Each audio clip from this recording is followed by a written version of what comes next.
हर हर महादेव दोस्तों, सबसे पहले आप लोगों को सावन माह की बहुत ढेर सारी शुभकामनाएं। दोस्तों, भगवान भोलेनाथ और माता पार्वती का आशीर्वाद आप लोगों पर हमेशा बना रहे। दोस्तों, अगर आप लोग भी माता पार्वती और भगवान भोलेनाथ के सच्चे भक्त हैं तो वीडियो को एक लाइक और हमारे इस चैनल श्री राधे वॉइस को सब्सक्राइब करना ना भूले। दोस्तों, सबसे पहले हम जान लेते हैं कि हम सावन क्यों मनाते हैं। हिंदू धर्म में इस महीने का बहुत महत्व है क्योंकि इसे बेहद शुभ माना जाता है। भक्तों का मानना है कि सावन के दौरान अनुष्ठान और उपवास करने से वे भगवान शिव का आशीर्वाद, सुरक्षा और अपनी इच्छाओं की पूर्ति पा सकते हैं। दोस्तों, बात करते हैं भगवान भोलेनाथ को यह 5 पत्ते बहुत प्रिय हैं, जिसको आप लोग अगर सावन के पहले सोमवार के दिन शिवलिंग पर चढ़ा देते हैं तो भगवान भोलेनाथ प्रसन्न हो जाएंगे और आपके ऊपर जो भी दुख, कष्ट, परेशानियां हैं, दोस्तों मान के चलिए कि आपके ऊपर किसी भी प्रकार की परेशानियां हैं, दुख है, तो सावन के पहले सोमवार के दिन यह 5 पत्ते शिवलिंग पर अर्पित कर देते हैं तो भगवान भोलेनाथ सारे कष्ट दूर कर देंगे और आपकी सभी मनोकामनाएं भी पूरी हो जाएंगी। दोस्तों, भगवान शिव को बहुत ही प्रिय होते हैं। यह 5 पत्ते इस सावन में जरूर करें, अर्पित पूरी होंगी। हर मनोकामनाएं सावन के महीने में सुबह से लेकर रात तक सभी शिव मंदिरों में भारी भीड़ एकत्रित होती है, जिसमें भगवान शिव को जल चढ़ाकर हर तरह की मनोकामना जल्दी पूरी होती है। भगवान शिव ऐसे देवता हैं जो बहुत ही जल्द प्रसन्न हो जाते हैं। भगवान शिव बेलपत्र बहुत ही प्रिय होता है। बेलपत्र के अलावा कई ऐसे पत्ते होते हैं जिसे चढ़ाने से भगवान शिव प्रसन्न होते हैं। आइए जानते हैं इस सावन भगवान भोले भंडारी को प्रसन्न करने के लिए किन किन पत्तों को अर्पित करना चाहिए। भगवान शिव को सावन का महीना सबसे अधिक प्रिय है। कहते हैं जो व्यक्ति भगवान शिव की सच्चे दिल से सावन के महीने में उपासना करता है, उनकी सभी मनोकामनाएं पूरी होती हैं। सावन के महीने में जो व्यक्ति भगवान शिव का जला दूध से अभिषेक करता है और धतूरा, भांग और बेलपत्र आदि चढ़ाता है, उसकी सभी मनोकामनाएं पूरी होती हैं। साथ ही महादेव भी प्रसन्न होते हैं। बेलपत्र भगवान शिव को बहुत ही प्रिय है। यदि आपको बेलपत्र नहीं मिलता है तो आप इन 5 चीजों से पूजा करके भी महादेव की कृपा पा सकते हैं। दोस्तों, वीडियो में आगे बढ़ने से पहले भगवान भोलेनाथ और माता पार्वती के सच्चे भक्त वीडियो को एक लाइक जरूर करें और हमारे इस चैनल श्री राधे वॉइस को सब्सक्राइब करना ना भूलें। नंबर 1, भांग के पौधे का पत्ता। भगवान शिव का अभिषेक करने के साथ ही भांग का उपयोग भी किया जाता है। इसके साथ ही शिवलिंग पर भी आप भांग के पत्ते भगवान शिव को अर्पित करें। कहते हैं भगवान शिव को भांग अर्पित करने से महादेव प्रसन्न होते हैं। यदि आपको बेलपत्र ना मिले तो आप भांग अर्पित कर सकते हैं। भगवान शिव ने समुद्र मंथन के दौरान निकले विष को अपने गले में धारण कर नीलकंठ कहलाए। ऐसे में सावन में भगवान शिव को भांग के पौधे का पत्ता जरूर चढ़ाएं। शिवलिंग पर भांग चढ़ाने से हमारे मन के विकार और बुराइयां दूर होती हैं। नंबर 2, शमी पत्र। शिव पुराण के अनुसार भगवान शिव को शमी के पत्ते बहुत ही प्रिय है। ऐसे में इस सावन शिवलिंग पर जल अभिषेक करने के बाद शमी के पत्ते चढ़ाए। ऐसा करने से भोलेनाथ के साथ साथ शनिदेव की कृपा भी बनी रहती है। भगवान शिव को यह अर्पित करने से वह बहुत प्रसन्न होते हैं। इसके अलावा भगवान शिव को शमी के पत्ते भी अर्पित कर सकते हैं। उनके साथ साथ भगवान गणेश को भी यह चढ़ाना चाहिए। शमी के पत्ते अर्पित करें। इसके लिए एक पीतल, तांबे या कांसे के लोटे में थोड़ा सा गंगा जल, सफेद चंदन, चावल आदि मिलाकर शिवलिंग का अभिषेक करें। इसके बाद शमी का पत्ता उन्हें अर्पित कर दें। नंबर 3, दूर्वा। शास्त्रों में पूजा और धर्म कर्म के कार्यों में दूर्वा का विशेष महत्व है। मान्यताओं के अनुसार दूर्वा को अमृत के समान माना गया है। कहते हैं शिवलिंग पर दूर्वा चढ़ाने से व्यक्ति को दीर्घायु का आशीर्वाद प्राप्त होता है। धार्मिक मान्यता के अनुसार दूर्वा में अमृत का अंश होता है। भगवान शिव और उनके पुत्र गणेश जी को दूर्वा बेहद प्रिय है। भगवान शिव को दूर्वा अर्पित करने से अकाल मृत्यु का भय दूर होता है। नंबर 4, धतूरे का पत्ता। शिवलिंग पर चढ़ाए धतूरा। भगवान शिव को धतूरा और धतूरे के पत्ते बहुत प्रिय हैं। यदि आपको भगवान शिव को धतूरा चढ़ाने के लिए नहीं मिलता है तो आप उसके फल भी चढ़ा सकते हैं। इससे भी आपको भगवान शिव का विशेष आशीर्वाद प्राप्त होगा। शिव पुराण के अनुसार शिव जी को धतूरा बहुत प्रिय है। यह पत्ते शिवलिंग पर चढ़ाने से भक्त के सभी बुरे विचार नष्ट होते हैं और सोच सकारात्मक बनती है। दोस्तों, वीडियो में आगे बढ़ने से पहले भगवान भोलेनाथ और माता पार्वती के सच्चे भक्त वीडियो को एक लाइक जरूर करें और हमारे इस चैनल श्री राधे वॉइस को सब्सक्राइब करना ना भूले।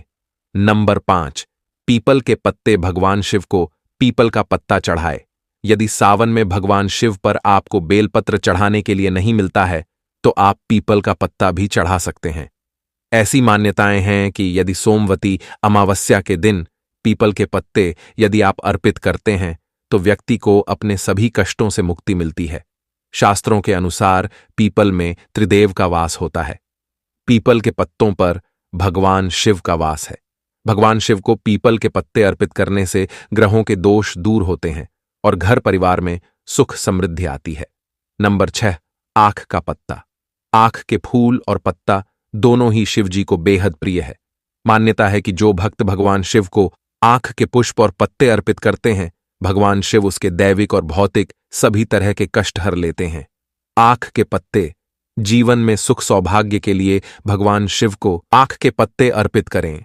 शिवलिंग पर आंख के पत्ते अर्पित करने पर भगवान शिव अपने भक्तों का दुर्भाग्य दूर करते हैं, साथ ही धन लाभ की संभावनाएं बनती हैं। दोस्तों, भगवान भोलेनाथ की पूजा में जल चढ़ाना और फूल अर्पित करना खास माना जाता है। इस कारण से सोमवार के दिन भगवान शिव की विधि विधान से पूजन किया जाता है। मान्यता है कि ऐसा करने से घर में हमेशा सुख समृद्धि बनी रहती है। सोमवार के दिन उत्तर दिशा की ओर मुंह करके शिवलिंग की पूजा करना बेहद ही शुभ माना जाता है।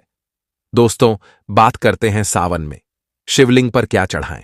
भगवान शिव की पूजा में गन्ने का रस, दूध, शहद, दही आदि चीजें अर्पित की जाती हैं, लेकिन नारियल या नारियल का पानी अर्पित नहीं किया जाता। देवताओं पर चढ़ाई जाने वाली चीजों का स्वयं ग्रहण करना आवश्यक होता है, लेकिन शिवलिंग पर चढ़ाई गई चीजों का ग्रहण करना वर्जित है। इसलिए शिवलिंग का नारियल के पानी से अभिषेक नहीं किया जाता। दोस्तों, बात करते हैं शिवलिंग पर लौंग क्यों चढ़ाते हैं।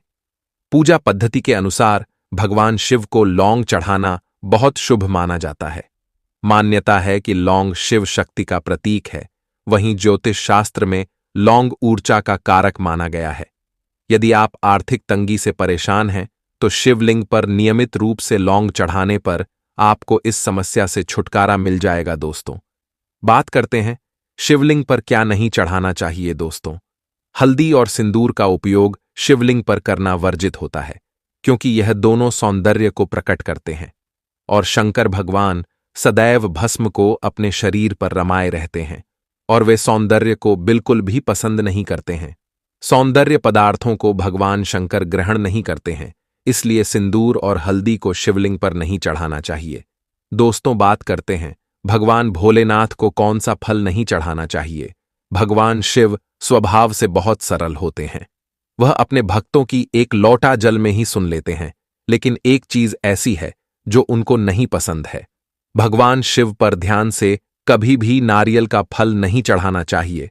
दोस्तों, वीडियो में आगे बढ़ने से पहले भगवान भोलेनाथ और माता पार्वती के सच्चे भक्त वीडियो को एक लाइक जरूर करें और हमारे इस चैनल श्री राधे वॉइस को सब्सक्राइब करना ना भूले। दोस्तों, बात करते हैं लड़कियां 16 सोमवार व्रत क्यों करती हैं। देखिए, पौराणिक मान्यताओं के अनुसार 16 सोमवार का व्रत खुद पार्वती ने की थी। भगवान शिव को प्राप्त करने के लिए माता पार्वती ने 16 सोमवार व्रत रखकर कठिन तपस्या की थी।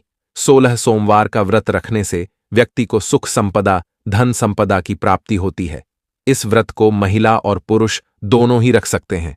दोस्तों, बात करते हैं सावन मास में क्या नहीं करना चाहिए।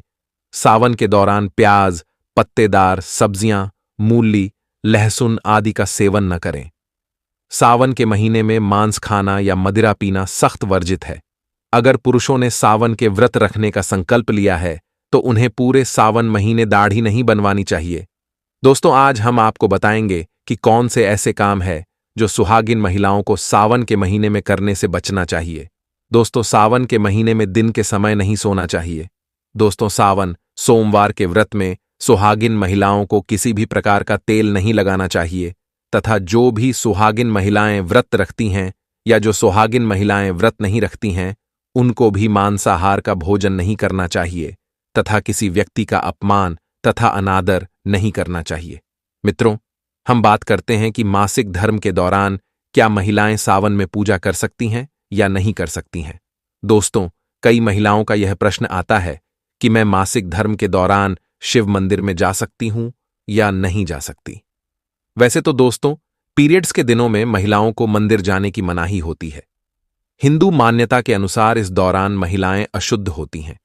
वैसे यदि हम ज्योतिष की माने तो आमतौर पर पीरियड समाप्त होने के बाद 5वें दिन आप मंदिर में प्रवेश कर सकती हैं।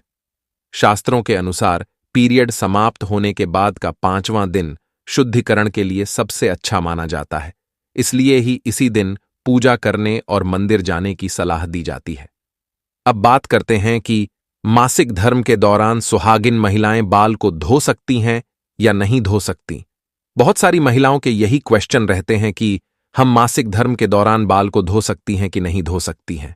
तो दोस्तों, ज्योतिष शास्त्र के मुताबिक अगर आपके पीरियड्स 3 दिन चलते हैं तो आपको चौथे दिन बाल धो लेने चाहिए, यानी मासिक धर्म खत्म होने के अगले दिन ही बाल धोना सही होता है। जो महिलाएं मासिक धर्म के दौरान बाल धोती हैं तो ऐसा करना गलत माना जाता है। दोस्तों, ऐसे में हम जानते हैं सावन के इस पवित्र महीने में कौन सी गलती नहीं करनी चाहिए जिससे कि शिव नाराज ना हो।